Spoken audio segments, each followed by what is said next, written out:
তোমাদের কাছে একটা মোটামুটি কিছু বক্তব্য রাখতে চাই।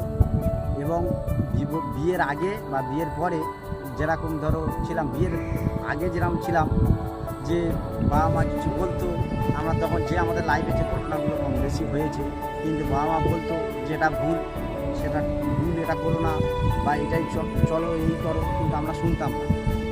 যে বাবা মার প্রতি আমাদের রাগ হতো, যে বাবা মা যেটা বলছে ভুল বা আমরা যেটা করছি ঠিক, বা আমাদের লাইফে আমরা অনেক কিছু করেছি, বা সে যেসব ভুল করেছি সেসব ভুলের ক্ষমা অ্যাকচুয়ালি এখন আর নেই। কিন্তু তখন তো আমরা বুঝতে পারিনি, তখন এটা ধরো আবেগ ছিল, বা বাবা মা যা করতো সেটা আমরা অনেক ভুল করেছি, বা যেসব ভুল করেছি তার কোনো ক্ষমা নেই। বা এখন যখন আমি বিবাহ বা বিয়ে করেছি, করার পরে যখন আমার একটা ধরো মেয়ে বা আমার একটা ধরো বাচ্চা হয়েছে, তখন আমি বুঝতে পারছি যে একটা বাচ্চা মানুষ করা কত কষ্টের ব্যাপার। একটা বাচ্চাকে মানুষ করার পরে যখন বাচ্চা ভুল পথে চলবে, তখন তো আমাদেরকে মোটামুটি আমাদের বাবা মার মনে কীরকম হয়, বা আমি বাচ্চাটাকে এত কষ্ট করে মানুষ করছি, যখন বাচ্চাটা আমাদের কথা শুনবে না, বা আমাদের বিরোধী চলে যাবে, বা যদি বা কিছুক্ষণ দিন লাইফে করে, তখন বাবা মা কত কষ্ট পায়, সেটা এখন আমি বুঝতে পারছি। যে আমি বিয়ের আগে যে ভুলগুলো করেছি সেটা কিন্তু আমি এখন সেটাকে করতে পারি। বলো, আমি বিয়ের পরে বিয়ের আগে যেগুলো করেছি সেটা আমি এখন উপলব্ধি করতে পারি, যে আমি যেসব ভুল করেছি ওসব ভুলের ক্ষমা নেই। এবং এই সময় যেসব ছেলেরা আছো, ধরো বিয়ে যারা করনি, তারা কিন্তু বাবা মার কথা শুনতে চাইছো না। যে বাবা মার প্রতি কিন্তু রাগ হচ্ছে আমাদের, যে বাবা মা যা বলছে অনেক ভুল বলছে, কিন্তু আমরা যা করছি ঠিক করছি।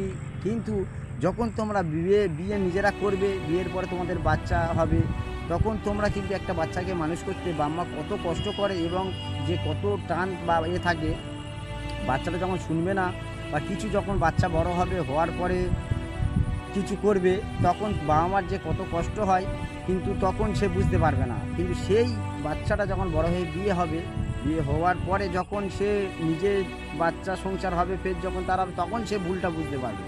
কিন্তু এখন আমি সেইটাই ভুলটা বুঝতে পারছি। আমার এই বক্তব্যটা হলো যে যখন আমরা বিয়ের আগে যে মোটামুটি বাবা মার কথা শুনিনি, বিয়ের আগে যখন আমরা ছিলাম বিয়ে যখন করিনি আমরা, কিন্তু একটা বাচ্চাকে মানুষ করতে একটা বাবা মা যে কী কষ্ট করে, বা কত না খেয়ে বা করে একটা বাচ্চাকে মানুষ করে, কিন্তু সেটা আমি বিয়ের আগে বুঝতে পারিনি। বিয়ের আগে আমরা ভাবতাম যে বাবা মার কথাটা ভুল, বা বাবা মা যা করছে বাবা মার প্রতি আমার রাগ হতো। কিন্তু আমার যখন বিয়ে হয়ে গেছে, আমার একটা বাচ্চা হয়েছে, আমার তখনই মনোভাব হচ্ছে যে আমার আগের যে পুরাতন যে কিছু আমি করেছি বিয়ের আগে, তখন আমার কিন্তু মনে হচ্ছে যে আমি সত্যি খুব ভুল করেছি। এইসব ভুলের যে কোনো নেই, ক্ষমা নেই, বা আমি প্রচুর ভুল করেছি। এই আমার বক্তব্যটা হলো যে এখন যেসব ছেলেরা আছো বা যারাই আছো না কেন, যেসব ভুল না হলে মানুষের শিক্ষা বাড়ে না। এখন আজ আমার বিয়ে হয়েছে, আমার একটা মেয়ে আছে, আমি সেই কষ্টটা করতে পারি, যে একটা বাবা মার কত কষ্ট হয়। কিন্তু আমার তো এখন মনে হচ্ছে শোলাম বাবা মার প্রতি আমার রাগ হতো।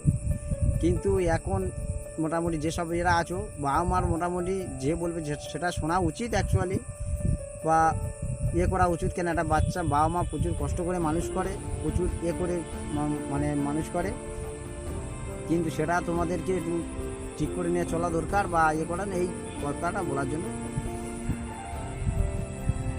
বলো। আচ্ছা বন্ধুরা, এই যে মোটামুটি আমি কথাটা বললাম, যদি কারো লাইফের সঙ্গে মিলে যায়, বা এই ভিডিওটা তো অনেকের কাছে যাবে, তাহলে মোটামুটি যদি কারো লাইফের সঙ্গে মিলে যায়, আমাকে একটু আমার কমেন্টে জানাবেন, তাহলে আমি বুঝতে পারবো এই ভিডিওটা। আচ্ছা বন্ধুরা, এই বক্তব্যটা যদি আপনাদের ভালো লেগে থাকে, তাহলে আমাকে কমেন্টে জানাবেন, এবং কারোর যদি মোটামুটি ভালো লাগে তাহলে একটু শেয়ার করবেন, বা কমেন্টে জানাবেন যে বক্তব্যটা কারোর সঙ্গে মিলে গেছে।